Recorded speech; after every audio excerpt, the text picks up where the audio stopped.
If you haven't noticed, opportunities for air travel have been a little scarce as of late. Sure, it's still possible to fly from here to there, but it's much less desirable than it used to be for obvious pandemic-related reasons, and I definitely miss it. Playing the new Microsoft Flight Simulator has done a lot to fill that gap, and then some, offering up the chance to not only see the Earth from thousands of feet up, but also the opportunity to take control of one of 20 different planes to chart my own courses.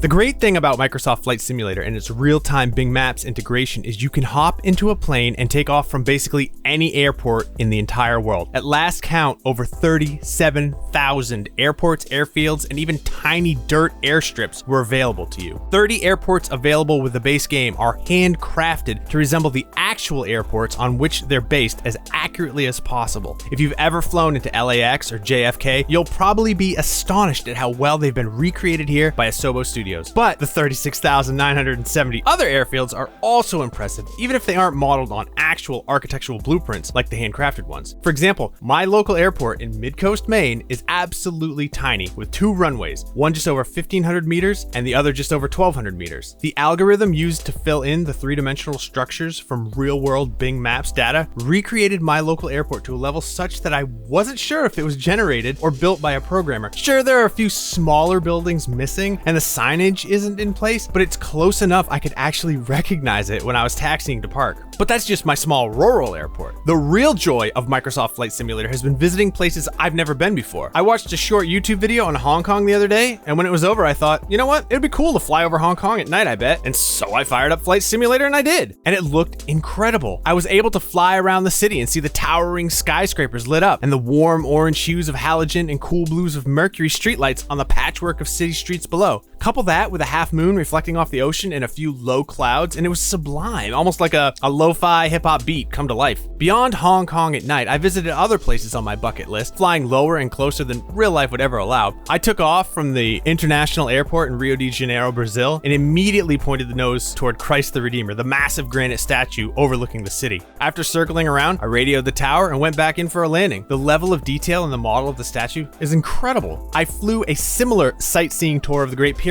coming in lower and closer than any real-life plane would be allowed. I also took a tour of the Grand Canyon, dropping down inside and carefully maneuvering my plane between its foreboding walls. I have to say, Microsoft Flight Simulator is scratching my travel itch while letting me explore and experience more than I ever could simply sitting in seat 24C on a commercial jet. It's almost an addiction at this point. If I'm watching a YouTube video or something on Netflix and I see an interesting location, I make a note to visit it later in Flight Simulator. With no clear end in sight to the stay-at-home and quarantine order still covering so much of the country and much of the world, Microsoft Flight Simulator let me escape the confines of my small town and explore the world anyway. And for that, I absolutely cannot wait for its full PC release on August 18th.